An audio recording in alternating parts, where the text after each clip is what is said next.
Then like this foreign startup come to Silicon Valley, sometimes they go for 1 month period or like 3 months incubation. What do you think is achievable in such a short time, and what should these startups or founders focus on if we speak about 1 month or 3 months? Well, I think the most important thing is to know from a marketing standpoint what will work in the United States and what won't. Because, if an American were to move to Prague or Barcelona or Santiago, Chile, we don't know how to market there. We don't understand the culture. So I think marketing is super important, whether it's a 1 month or a 3 month program. Meeting as many people as possible in your domain, reaching out on LinkedIn to people you find who may have domain expertise to ask if you can have coffee with them. I've been in a lot of different industries, and I don't know any industry like the startup, what's going on in the startup technology today, where everyone here wants to help other people. And whether it's, an older person wanting to help a younger person, doesn't really matter.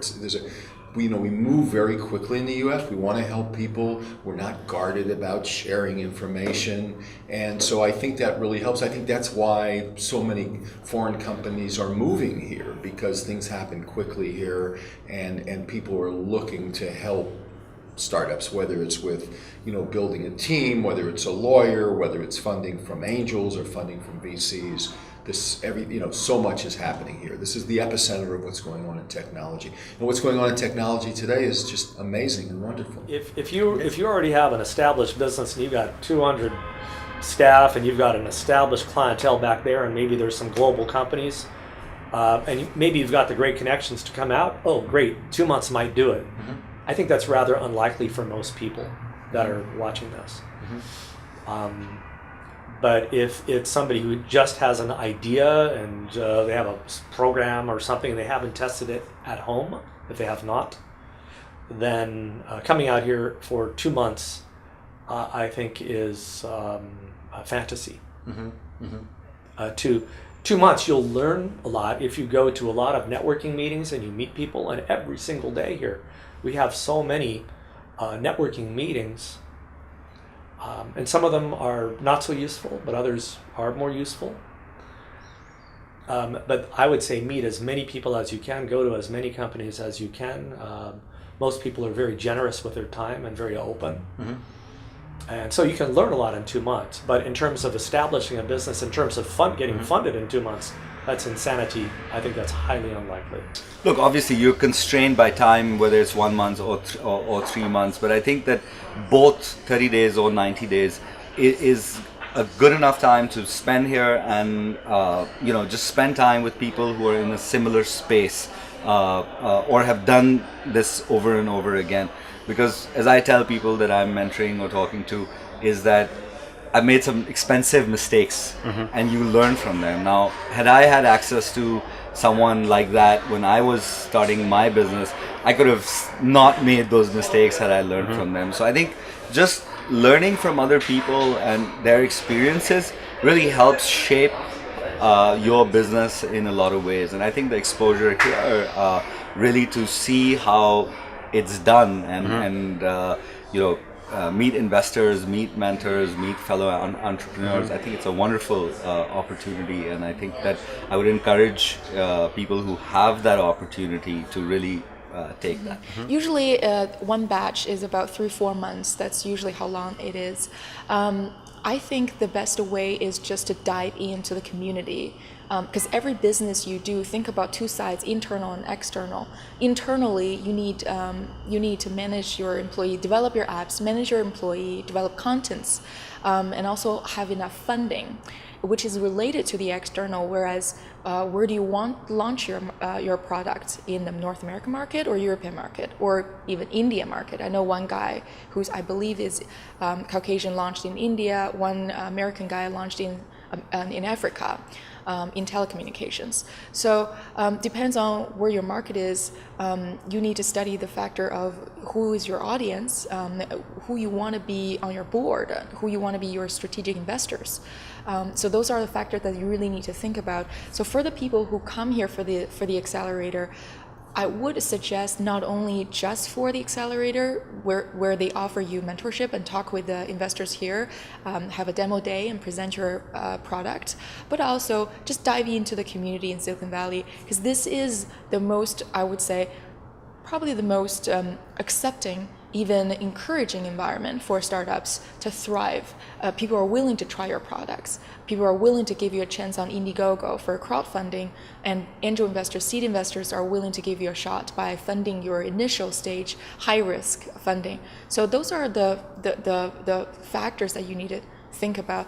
And of course, there is the cultural reason for foreign startups to really understand the users in American market.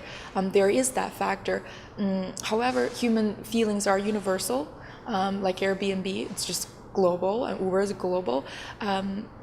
So I would think that it depends on the product, and there are unique features of what you need to do, but also there's a lot of opportunities maybe you won't be able to see unless you dive into the community, attend a lot of events, meet a lot of users and investors, talk to them and get feedback from them, just get the most out of it. Hang out with friends and go to bars and have pizza with them.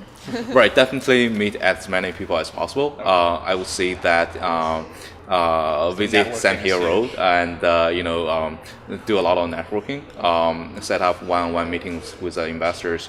No matter whether you are ready to pitch to investors, or you just have a brief idea, you haven't figured everything out, or you wasn't really ready to pitch to the investors, right? Yeah. Talk about your ideas, share your ideas to people around you. People here are very tech savvy, and they are very business savvy as well. So it's okay to talk your ideas when it's not ready, because sometimes by sharing the ideas and having the conversation, people are able to offer you better ideas, and people are able to offer ideas that can make your business better. So I think no matter you are ready or not, definitely don't be afraid. Just do as many communications as possible and meet as many people as possible. You will always find that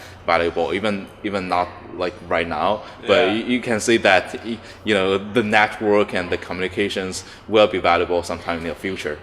The only thing that could really be achievable is to truly understand and do the research on the market once you were here, to understand the behavior, the culture of the United States or Silicon Valley, and to be able to talk with people and work with people similar to the people that are working behind us over here in this incubator. But that's the good part to it. The real part is you have to get out and meet those channels and discuss what you're doing with those channel partners. It can't happen if you're sitting here. You can get to meet certain people, you can get to meet investors, but you really have what we call pound the pavement. You have to get out there, you have to meet people, you have to get options for those people so they can deal with you. You have to understand their needs. Same thing with a distributor as an example. What does the distributor require of you?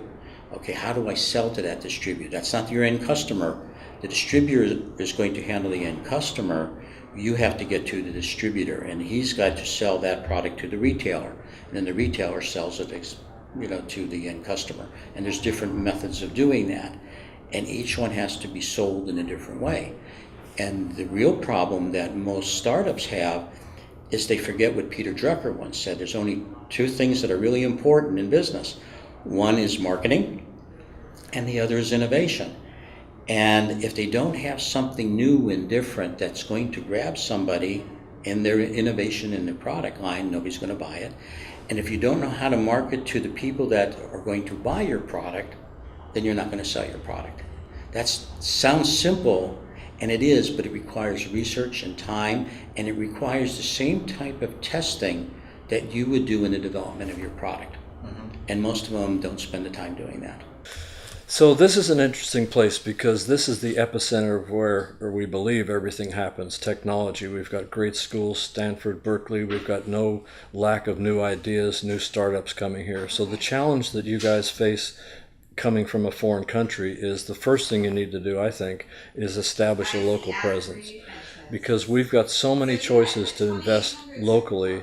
You know, we're not going to send money to the Ukraine without it being the company being based here in the Bay Area. So get connected, get a local base, set up maybe at least a marketing or a sales office, or ideally find yourself a local co-founder. But if you just come strictly as a foreign company expecting to raise capital here and then go home with a check, it's probably not going to happen. The first thing you have to do is build your network. You know, start networking with other folks in the startup community, whether they're entrepreneurs or founders or investors, angels, VCs. Do whatever you can. We've got meetups that take place almost every night of the week that have something to do with startups. I'm on 2 or 3 pitch panels every month. There's all kinds of pitch panels that are open to the public where you can meet and approach angel investors and meet VCs. So the first thing you need to do is get to know the neighborhood and get to know the people who are in it, and see who will help you and who won't. You'll find most people pretty helpful.